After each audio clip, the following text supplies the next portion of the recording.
నమస్తే, నేను Yashoda. Welcome to Pallavi TV. MLC Kalvakuntla Kavitha BRS లో మరో బాంబ్ పేల్చారు. ఈసారి ఇలాంటి మినీ బాంబ్ కాదు, ఆటం బాంబ్ అనే చెప్పుకోవచ్చు. నాన్న పక్కన దయ్యాలున్నాయని గతంలో ఇండైరెక్ట్ గా ఆరోపణలతో రాజకీయ పెను సంచలనం రేపారు కవిత. అయితే ఈసారి మాత్రం కవిత స్ట్రైట్ గానే వాళ్ళ పేర్లను తీసుకున్నారు. కాళేశ్వరానికి సంబంధించి ముగ్గురు వ్యక్తులు నాన్న కేసీఆర్ పరువు తీశారని డైరెక్ట్ గా చెప్పేశారు. ఆ ముగ్గురు ఎవరో కాదు, హరీష్ రావు, సంతోష్ రావు, కాళేశ్వరం నిర్మించిన కాంట్రాక్టర్ మేఘా కృష్ణారెడ్డి. హరీష్ రావు, సంతోష్ రావు ధనదాహం, డబ్బు ఆశ వల్ల తన తండ్రి కేసీఆర్ కు అవినీతి మరక అంటిందని కవిత చెప్పటం తీవ్ర రాజకీయ దుమారాన్ని రేపుతోంది. ఎవరు అవునన్నా కాదన్నా, ఎవరు తక్కువ చేసి మాట్లాడినా బీఆర్ఎస్ లో హరీష్ రావు అగ్రనేత. ఇది ఎవ్వరం కాదనలేం. కేటీఆర్ కు క్లాస్ ఇమేజ్ ఎంత ఉందో హరీష్ రావుకి మాస్ ఇమేజ్ అంతే స్థాయిలో ఉంది. సమయం వస్తే హరీష్ రావు ఏ రాజకీయ ఎత్తుగడైనా వేయగలడు అన్న విశ్లేషణ కూడా ఉంది. అయితే కాళేశ్వరం అవినీతికి కారకుల్లో ముఖ్యుడు హరీష్ రావే అంటూ కవిత చేసిన ఆరోపణలు బీఆర్ఎస్ లో భూకంపాన్ని సృష్టిస్తున్నాయి. హరీష్ రావుపై కవిత చేసిన సంచలన వ్యాఖ్యలేంటో ఒకసారి చూద్దాం. కాళేశ్వరం వ్యవహారంలో కేసీఆర్ బద్నాం కావటానికి బీఆర్ఎస్ కీలక నేతలే ముఖ్య కారణమని ఆరోపించారు కవిత.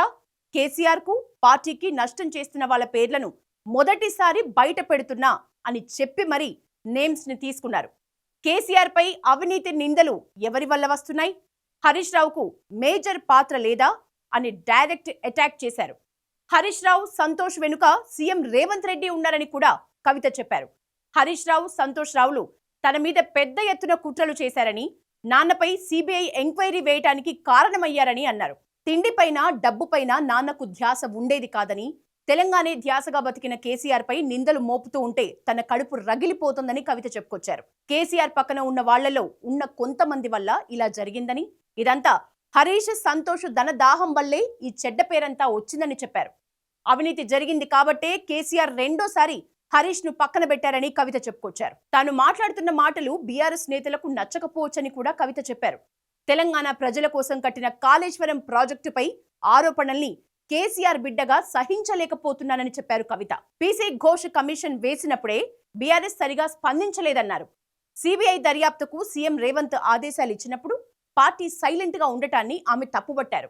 ఈ పార్టీకి తెలంగాణ భగ్గుమనాల్సింది అన్నారు. కేసీఆర్ మీదే సిబిఐ విచారణ జరుగుతున్నప్పుడు బీఆర్ఎస్ ఉంటే ఎంత, పోతే ఎంత అంటూ సంచలన వ్యాఖ్యలు చేశారు కవిత. తాను ఇలా మాట్లాడితే స్థానిక సంస్థల ఎన్నికల్లో పార్టీకి, తనకు నష్టం జరగొచ్చని, నష్టం జరిగినా సరే తాను ఇలాగే మాట్లాడతానని అన్నారు కవిత. ఓ ఎలక్షన్ లో ఓడితే మరో ఎలక్షన్ లో గెలుస్తామని చెప్పారు. మొత్తం కాళేశ్వరం ఎపిసోడ్ లో కేసీఆర్ కు మరక అంటడానికి ఇద్దరు ముగ్గురే కారణమని ఆమె చెప్పారు. హరీష్ రావు, సంతోష్ రావు వల్లే కేసీఆర్ పై అవినీతి మరక అంటిందని, ఇలాంటి వారిని ఎందుకు భరించాలని రెబల్ వాయిస్ వినిపించారు. కేసీఆర్ మీద విచారణ అంటే తెలంగాణ బంద్ కు పార్టీ ఎందుకు పిలుపునివ్వలేదని ప్రశ్నించారు. ఈ సమయంలో తెలంగాణ భగ్గు మనాలి, కానీ పార్టీ ఇలా ఉండటం ఏంటి? కేసీఆర్ కు ఈ వయసులో సిబిఐ ఎంక్వైరీ ఎదుర్కోవటం అవసరమా అని ఆమె కళ్లల్లో నీళ్లు తిరుగుతుండగా ఆవేదనగా చెప్పారు.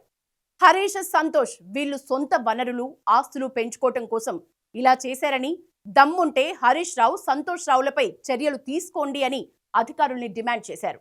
ఇరిగేషన్ శాఖ అధికారుల వద్ద 100 కోట్లు దొరికాయని, ఆ అధికారుల వెనుక ఎవరున్నారో దర్యాప్తు చేయాలని ఆమె కోరారు. ఇక్కడ కవిత చెప్పిన కొన్ని మాటల్ని మనం కూడా చెప్పుకోవాలి.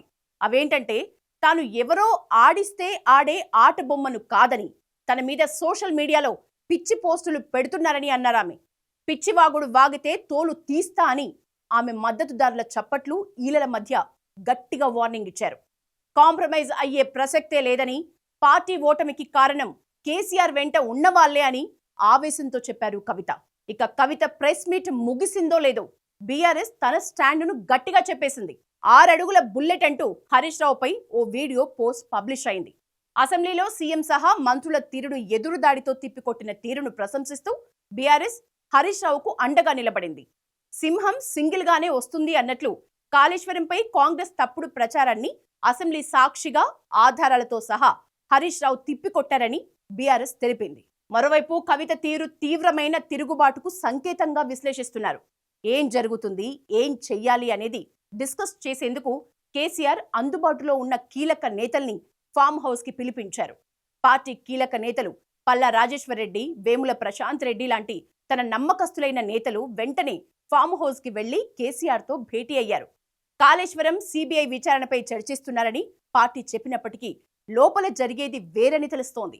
కవిత ప్రెస్ మీట్ లో చేసిన వ్యాఖ్యలే కేసీఆర్ మీటింగ్ లో హైలైట్ అయ్యాయి. కవితను హ్యాండిల్ చేయాలి, హరీష్ రావుకు ఎలా మద్దతుగా నిలబడాలి అనేది చర్చించినట్లు టాక్. పార్టీకి తలనొప్పిగా మారుతున్న కవిత అంశంలో కఠిన చర్యలకు కేసీఆర్ ఆదేశించినట్లు కూడా సమాచారం. అయితే తన రాజకీయ ప్రస్థానంపై కవిత చాలా క్లియర్ గా ఉన్నారని, తండ్రి పేరు కోసం పోరుబాట పట్టిన కూతురు బ్రాండ్ ఇమేజ్ కోరుకుంటున్నారని విశ్లేషిస్తున్నారు రాజకీయ పరిశీలకులు.